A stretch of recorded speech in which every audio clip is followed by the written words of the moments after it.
Hello, and welcome to the Leading Sustainable Success podcast. I'm Adam Campbell. In this podcast series, we explore key themes that help leaders to create and sustain success in their organisation. In this episode, we're joined by Kieran Griffin to explore the theme of innovation. Kieran, welcome to the Leading Sustainable Success podcast. Thank you for joining me today. Today we're going to be talking a lot about innovation, but before we do, for those people who are listening in or watching and hearing you for the first time, perhaps you could give a little bit of background about yourself. Absolutely. Great to be here. Really exciting. I'm, as you can tell, maybe I'm British. Well, I'm also half Irish as well. Mechanical engineer by background, but throughout my career, I've evolved into innovation, growth, leadership, transformation. I spent 25 years moving around the world through engineering, systems and buildings, consulting, executive education as well. And I've lived in the UK, US, China, Sweden, and now Switzerland for the last 15 years. I spend a lot of my time working with people, which is my passion. I love helping people understand internal customer problems, external customer problems. And over the course of my career, I've really cherished the times that in particular, we've been building innovation systems and really thought about the times that the engineering has crossed over with the people, that has crossed over with the customer, that intersection that helps kind of organizations understand maybe where they need to go and how they need to get there. I really love doing that. I spend a lot of my time helping companies think about how you can move into true innovation away from PowerPoint and Excel. Excellent, fabulous, thank you. I'm going to look forward to speaking to that. Of course, a relatively new addition to the Telos family, and previously a client. Yes. Yeah. So Yes. I mean, that honestly, it was, I saw how you worked. I saw you working for, I think it was 4 or 5 years. And I really enjoyed the time that we worked together. And when I saw an opportunity to come and spend some more time with you, it was a great. It felt like I was coming home in a lot of ways. I knew some members of the team, got to know other members, and it was a really enjoyable kind of transition from client to being part of the team. yeah, and I know in the conversation today, Kim, we're going to be diving in a bit to some of the client work that you're working on straight away around that innovation. But before we do, a question that I'm asking everyone who's coming on the podcast, certainly from the Telos family at least. The title is Leading Sustainable Success. So Mhm. what does leading sustainable success mean to you? And I've been looking at this for a few years now, and I think leading sustainable success, it's really about creating value today, performance today, and tomorrow, and adapting in a way that you can do both at the same time. It's not all about the financial aspects and stability. It includes people sustainability, the cultural part of all of that, how you bring your leaders with you along that journey, and importantly, and I can't get away from it, that innovation stability, that repeatability that you can go through when it comes to innovating.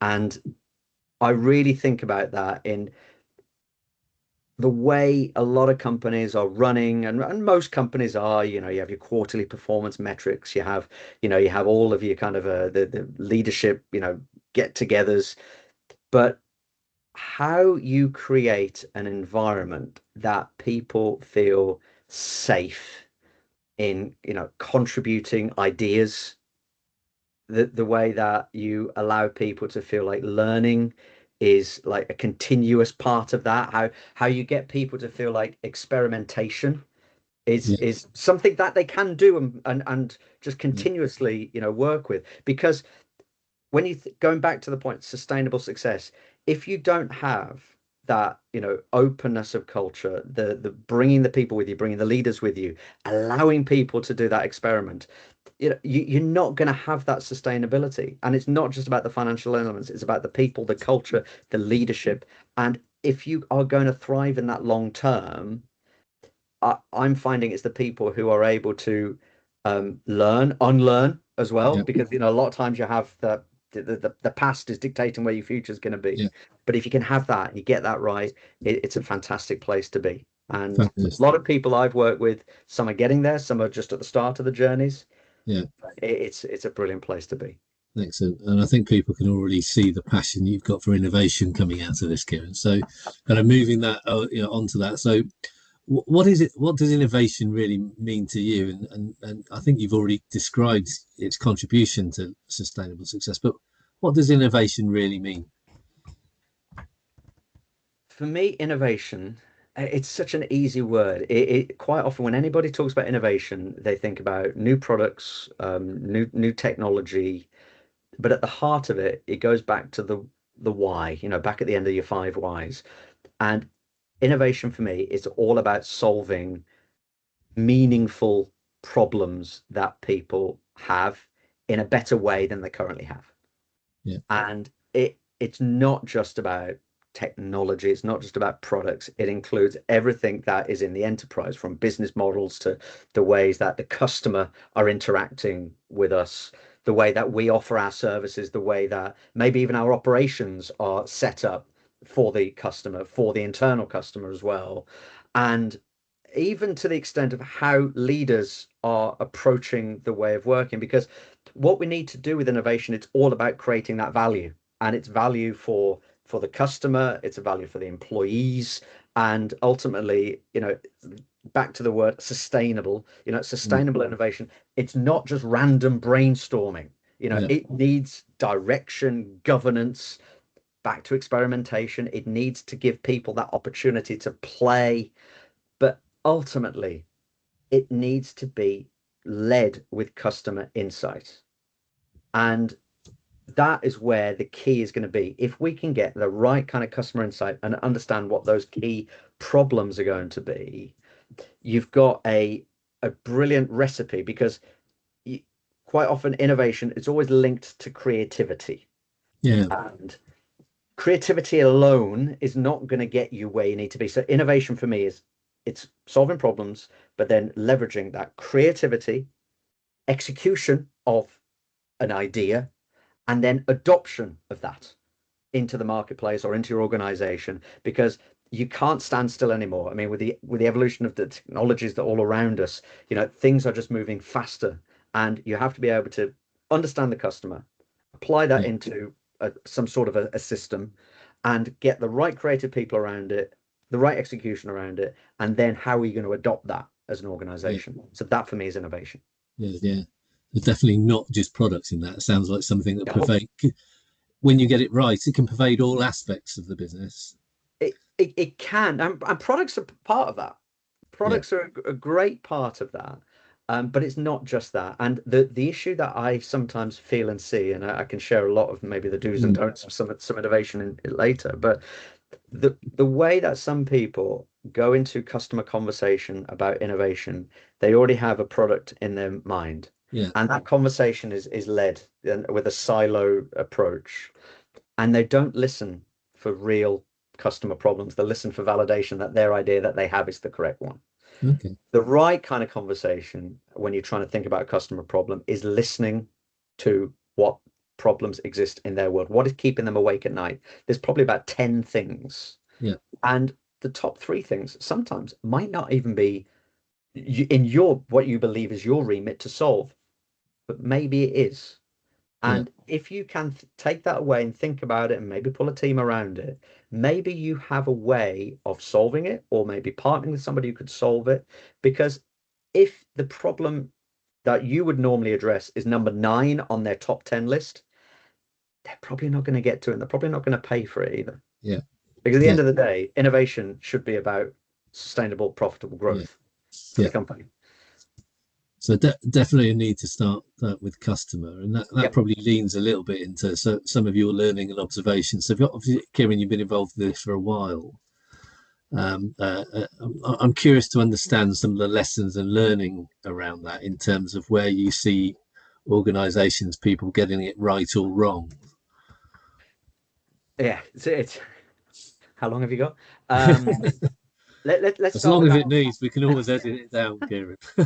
I know, but it varies, and it's all a learning journey. And if people don't get it right now, it's not a bad thing. It's Okay, about so you learning. can innovate innovation. You can Yeah. always, because for me, in innovation, it's about learning and it's about failing fast. And if you don't do something right and it doesn't work, and you think, oh, we won't do this anymore, as long as you've learned from that, you're probably not going to do it again. But in terms of the way that people get things right, if you have that deep customer understanding, that's the foundation for me. Yeah. If you have a true access into your customer base, and I've seen it work beautifully. You have a customer, you have an account. If you have contacts in that account that stretch beyond the buyer, and you get into engineering or you get into the commercial team, even HR, if you've got that real kind of account management approach, that deep understanding inside and understanding their needs, it's brilliant. It really, really works. I can talk about areas where it hasn't worked as Yeah, well, yeah. but if you get that deep That's the understanding, brilliant. foundation stone. Get that foundation, but also an understanding that customers are not just the people who give you money. Yeah, Thinking of a value chain of customers yeah, and who potentially is connected to your world and yeah, who influences and who maybe is the anti-champion and champion along the way. yeah, If you can get that understanding of those people as well, then brilliant. yeah, So foundation is customers.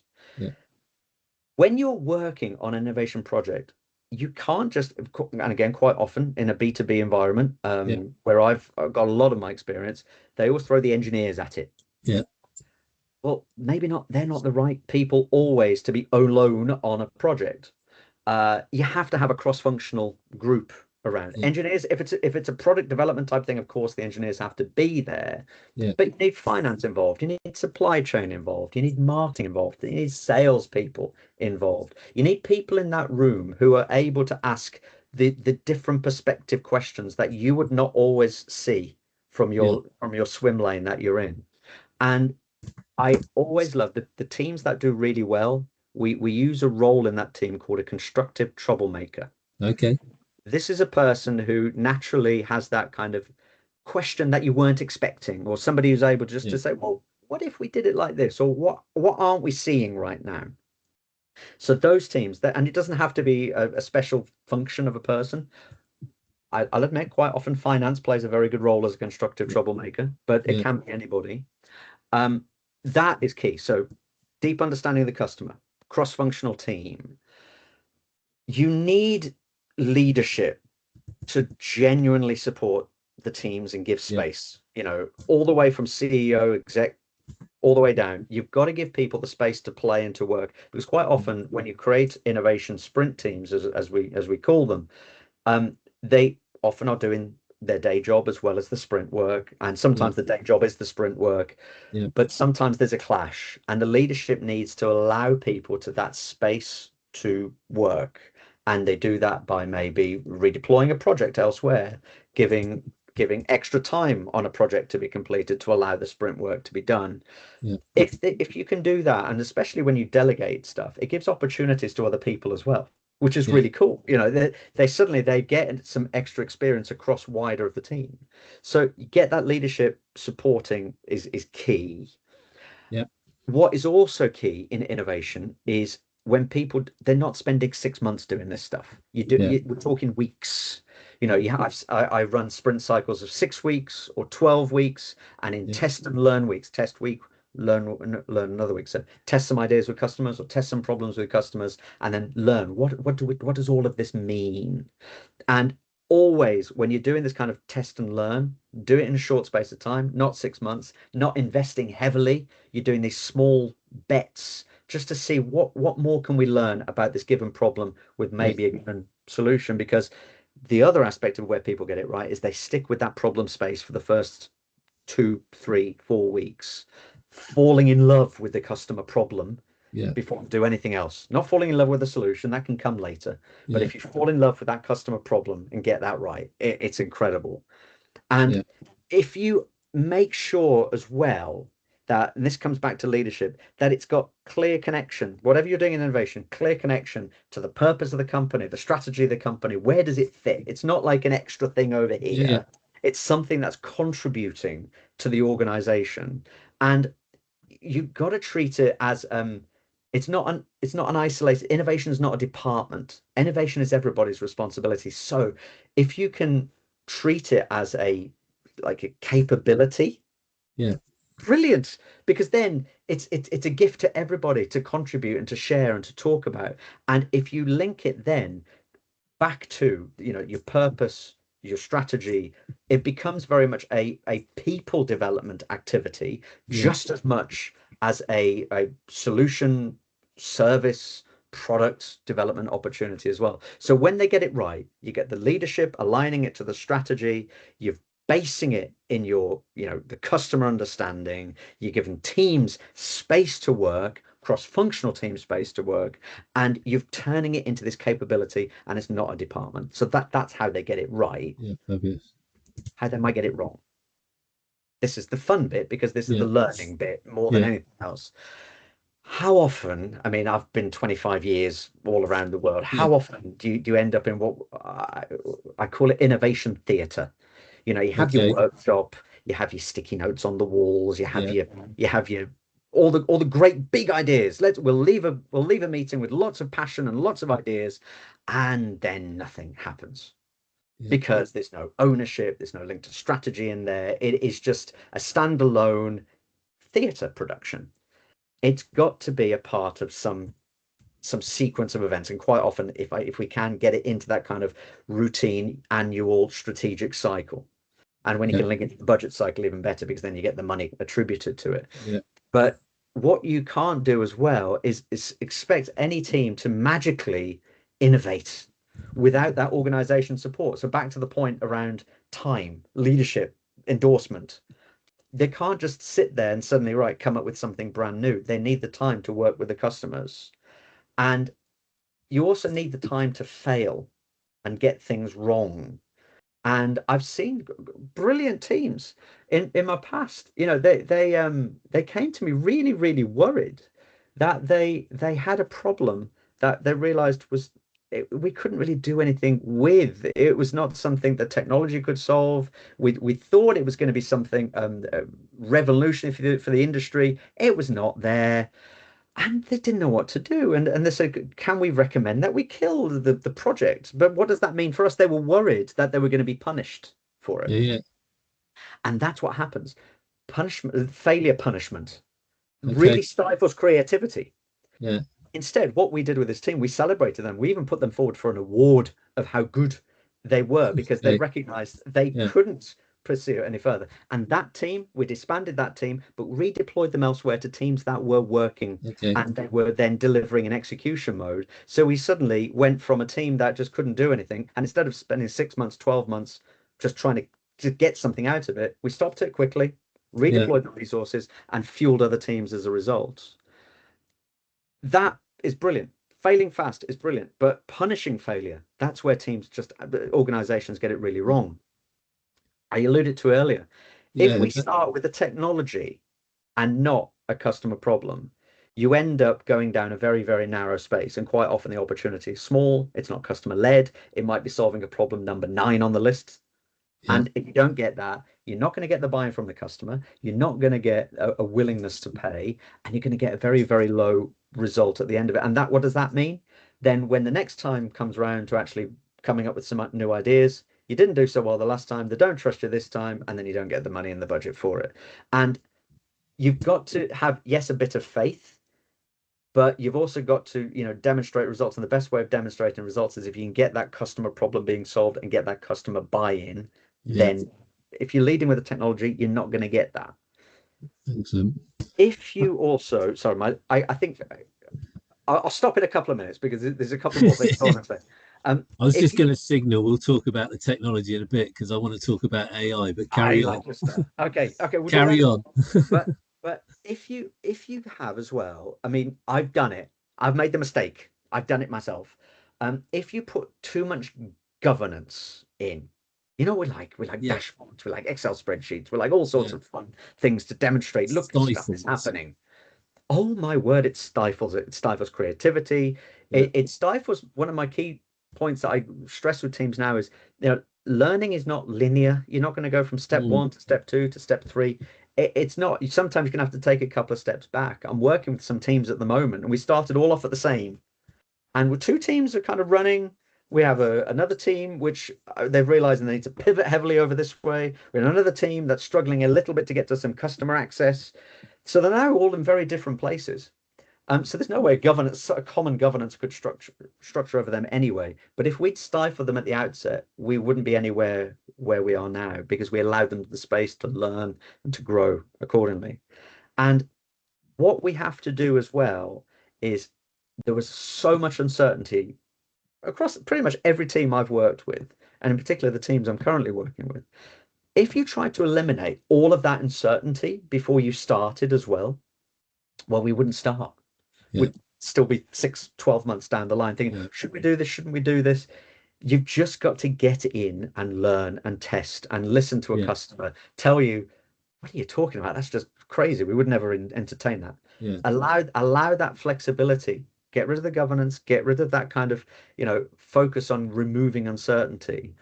And I said it, that innovation is not just about the financial aspect. There is a financial aspect to it. It's Yes. driving profitable growth. But if innovation is separated away from that, and if it's just this kind of think tank over here, Yeah. it's this separate little thing. A test tube. Exactly. Away from the reality of the business that we're working in, back to my point of delivering value today and value tomorrow at the same time. Yeah. They've got to connect. You've got to connect to the commercial reality that is happening out there with your customers, with your business. And one of the key things that I'm just always seeing, a lot of innovation in organizations. Well, a lot of organizations they want the innovation outcome without endorsing, supporting, and giving space for the innovation behaviors. Yeah. And that's why, for me, innovation, it's such a people-driven thing. Yeah. There's technology, and we'll come on to that in a second. But without the people element, without the existing, structures in your business, you're not going to get there. So a lot of people get it right, and a lot of people who are getting it right is because they did it wrong first and they've learned. And I think that's the key thing. As long as we're learning, continuously learning, that's the key. So what I'm picking up from this, Kieran, apart from a framework of C's arriving, I'll talk about that in a second, but just it's that connectivity of strategy, culture, learning, all of those things coming together. Absolutely. Across all parts of the business. But you've almost created a framework with C's for me: customer, cross-functional, C-suite, concise, short sprints, clarity and connectivity to purpose, capability, not development, and continuity. So I didn't do that on purpose, but my God, I'm good. We'll maybe you're write good. that. You got it. We'll maybe write that after. I do want to bring the conversation on to technology, because obviously every time I look at LinkedIn or open a business press or something at the moment, all I see or read about is AI at the moment. So tell me a little bit about your kind of views and perspectives on innovation applied to the topic of AI. What observations would you share? I think for me, AI and innovation, the key thing for me is I see it accelerating a number of areas. I see it accelerating things like idea generation, very, very fast research, depending on the tools that you're using, very, very fast research, helping you kind of map a little bit around kind of that customer understanding. And quite often it allows you to kind of create prototypes in kind of the MVP of this world, the minimum viable product. The testing of those type of. We have an idea for maybe a website. Let's mock it up on a single page. You could do that individually, or you could get AI to quickly mop something up. But they could do like 7 of them in the space it takes you to maybe do 1. So I think AI really accelerates kind of the ways you do ideas, the way that you can kind of gain that kind of insight and research, and how you can actually maybe accelerate some of the more practical things that you want to do with the customer. What I see it working more as well is it can become a bit of a thinking partner. Yeah. That I've seen some places use, an agent to create a bit of an AI coach. So before you'd have like several, coaches for sprint teams. Maybe you don't have as many as you did, and maybe you have an AI coach who can challenge you and ask you the different questions. Being pre-prompted the way that you can think, like, is this valid with the customer? Maybe we need to kind of challenge with this supplier over here. What it does, though, it allows, I see it as, you don't necessarily have to use massive teams anymore. You can use sprint teams that are down to 2, 3, 4 members, Right. and Okay. you can automate a number of things that allows you to, it moves faster, and it allows you can, test ideas maybe a little bit quicker. But my big watch out with AI is that obviously sometimes it hallucinates, and you've got to verify, and you've got to check everything that's in there. It enhances the human, as it is Yeah. right now, as Yeah. it is right now. It's an additional, support, but it enhances kind of the human judgment, because things like curiosity, ethics, empathy, Yeah. that's at least for now, Yeah. quite a human, Yeah. trait that you need to balance, AI with when you're having some of the conversations within the team, with the customer, sitting in their shoes. You're not always going to get that with Mm. AI. It's going to allow you to have some efficiency gains, but you Yeah. still need to overlay, your strategic thinking, your empathy, Yeah. your ethics, your curiosity over that. What you have to be very careful, for me as well, it should always be supporting customer Yeah. centric innovation. It shouldn't be used to cost cut. Yeah. It should be, oh, now we've got a great new tool that's going to help us, accelerate quicker, maybe experiment faster, Yeah. experiment wider. It shouldn't be like, oh, we can now save half a team. It only costs us, 200,000 instead of 400,000. It shouldn't be like that. The ones that are going to win leveraging AI are the ones that are going to be combining that technology excellence with the human understanding. Yeah. And if you get that partnership right, like we work with cobots, the collaborative robots in Yeah. factories now, it's going to be exactly like that, just in more Yeah. of a business setting. So that's where I'm seeing AI, efficiency gains, Yeah. but you have to partner with the human element to get that curiosity, ethics, and empathy in particular. Excellent. Thank you. Um, Kieran, that's been a really interesting whistle stop tour of the kind of where people are getting it right and wrong. So, Mhm.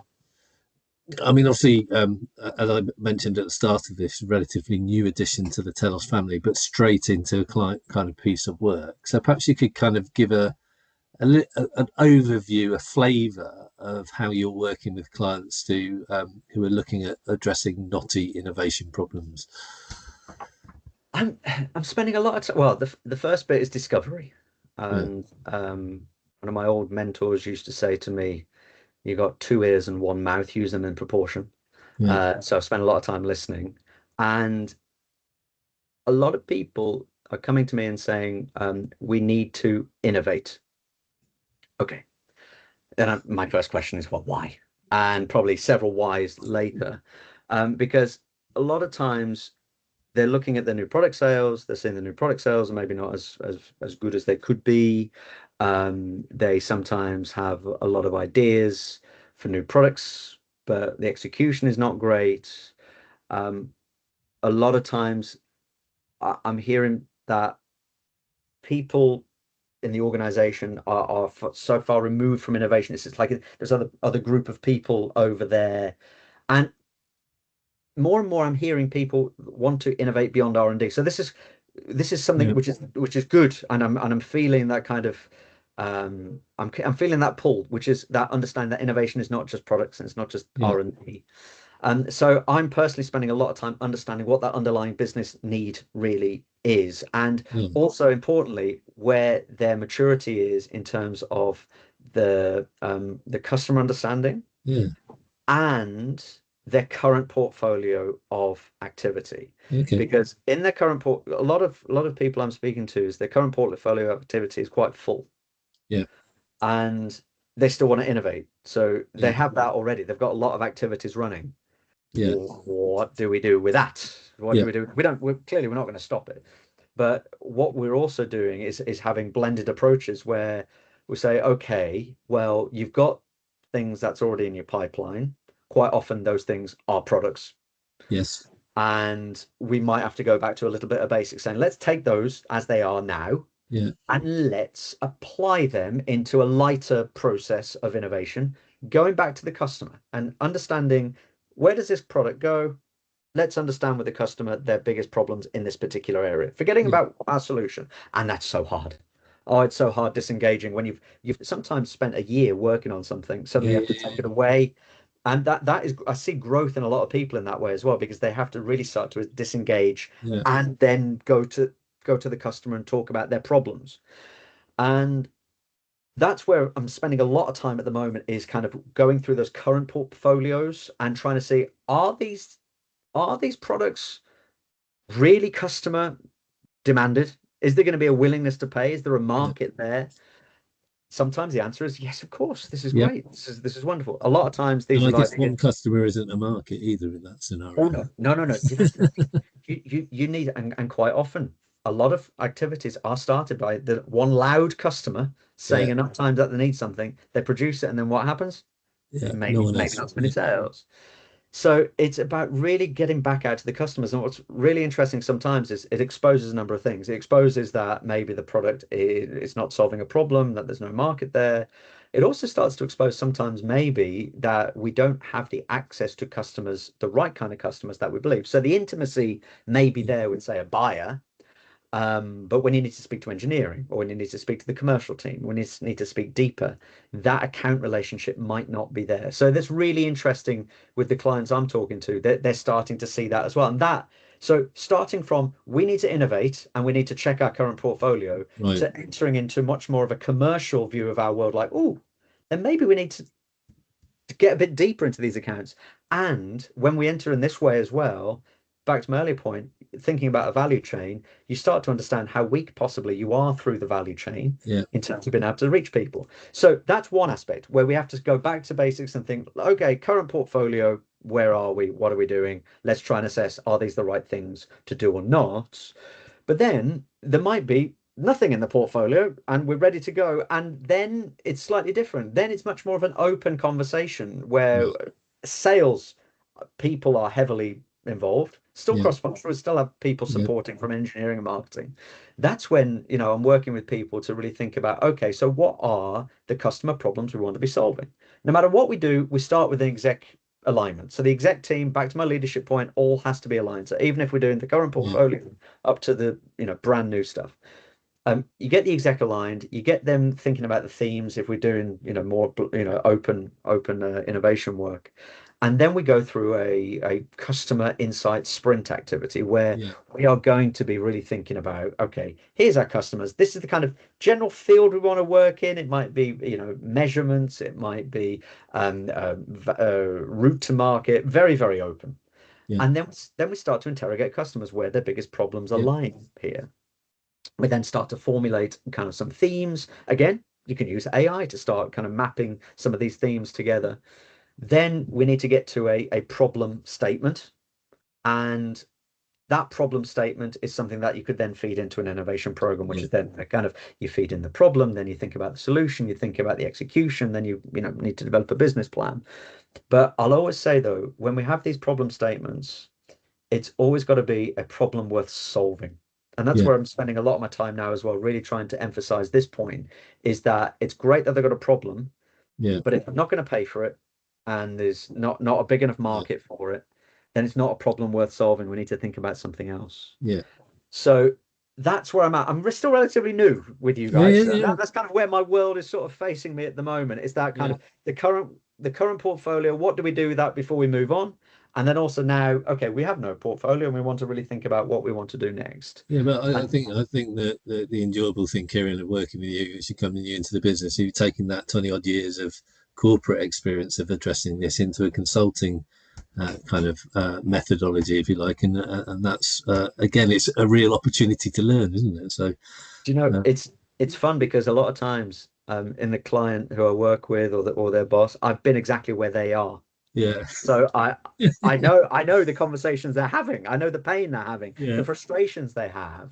But I see it now from the obviously the outside. I'm able to, again, back to my empathy point. I can empathize, where they are on that journey, and how we have to modify a little bit. Yeah. But the conversation is quite different because I've been there and done it with them Yeah. before. Excellent. Excellent. As you were talking there, Kieran, again, kind of that one of the things that was coming to me, kind of that, again, moving it beyond R&D, as you put it. Mm. This methodology, if you like, of innovation could apply equally to the finance function or the people function or any function across the business, isn't it? Actually, because they've got a customer too. It may be an internal one, but so that innovation process can apply in all parts of the business.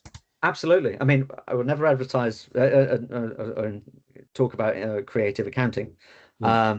but financial, the way that they work, the way that they Yeah. work setting up their systems, the way that they work with their internal customer, Yeah. it's absolutely valid. Operations. I mean, Mm. there was one time I was working in an organization, and there was a sprint run, an innovation sprint on how to optimize the operations with their own internal customers around them. Yeah. And it was amazing. Ideas were flowing in. They created a bit of a competition around it. So, there was a bit of an incentive there for people to fill in ideas because, that's where innovation can win or lose. If it often fails when there's no incentive, there's no structure, there's no culture, and there's no kind of decision making. If you Yeah. create a like structure around things, innovation can be applied Yeah. everywhere. And I can't believe I haven't used this word yet as well so far. The key thing that I've said, how many times have I said the key thing? I think there's many key things, Yeah. but one of the key things is whatever we do in innovation, whether internal or external, we are going to be holding a lot of opinions about the reality of the world that we're living in. And that word for me, Yeah. we're holding a lot of assumptions. And whatever we're doing, write those assumptions down Yeah. and you create your assumptions log. Right. And what you do with that, you can then start to figure out, is that true or is Yeah. that false? Yeah. And if it's true, then okay, but how do you confirm it's true? Well, you speak to people, you speak to a customer, you speak to internal people, you look at some data. Because quite often assumptions can be things that we are telling ourselves to make ourselves feel better about the life Okay. around us as well. And if you can start to get people to think about all the assumptions that they're holding about their given activity, given day, whatever, and you start to write them down, you start to really break out that view of the world that which is true and which is a Yeah. story. Yeah. And if you can do that, that's absolutely magic as well. And Marvelous. that applies no matter what function you're in. We've added another C to the list, by the way. Challenge assumption. You're uh, good at this stuff. I can't help it. Anyway, it's just inbred. Kieran, fabulous conversation and very brief exploration of innovation. I've got one final question to ask. Okay. I can imagine from what you've said so far, what the answer might be. But if a leader was to coming up to you tomorrow and say, Kieran, we need to innovate how we innovate, Yeah. what one bit of advice would you give to them?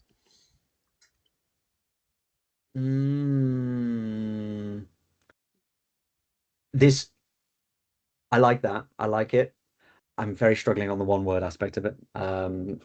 It's not one I word; would it's one bit of advice. one bit. Okay, did you Yeah, say one bit? I see. That's my assumption I held then. I had the assumption that you said one bit. Okay. Well, I think you have to start with curiosity. yeah, You have to be curious about what is the reality that you're working in, what could be. You can't go in with the answer. You've got to mm, be curious about what the future may hold for you. And to do that, you've got to listen.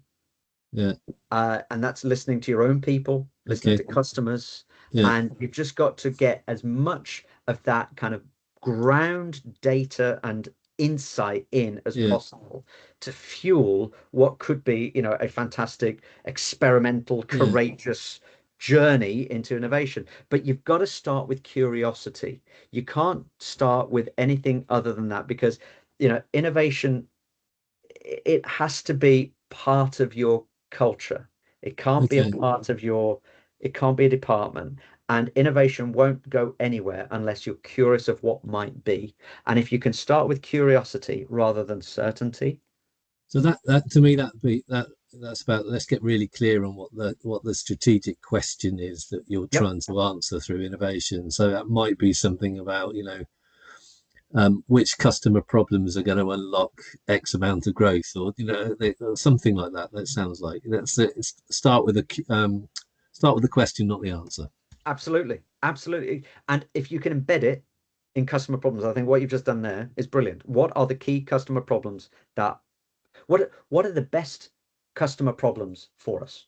Yeah, And that by will best, so that just play to our purpose. We'll realize our ambition. Yeah, and you could almost leave it at that, and then okay, yeah, then let's interpret it further. It's going to link to the strategy, it's going to link to the employees, yeah, it's going to link elsewhere. But the best customer problems that we can face together with the yeah. customers are the things that are going to align us closer with the customer. They are going to align us, of course, strategically, with our future intent, and it's also going to align us directly to our growth potential. Because if we're solving the best customer problems, it means that we are going to be driving towards that sustainable, profitable growth that innovation should be, leading us towards. Fabulous. Kieran, I think that's a fantastic place to leave it. Thank you very much for your time. My pleasure. I enjoyed that. Thank you. Excellent. Enjoy the rest of your day. Thank you. Cheers.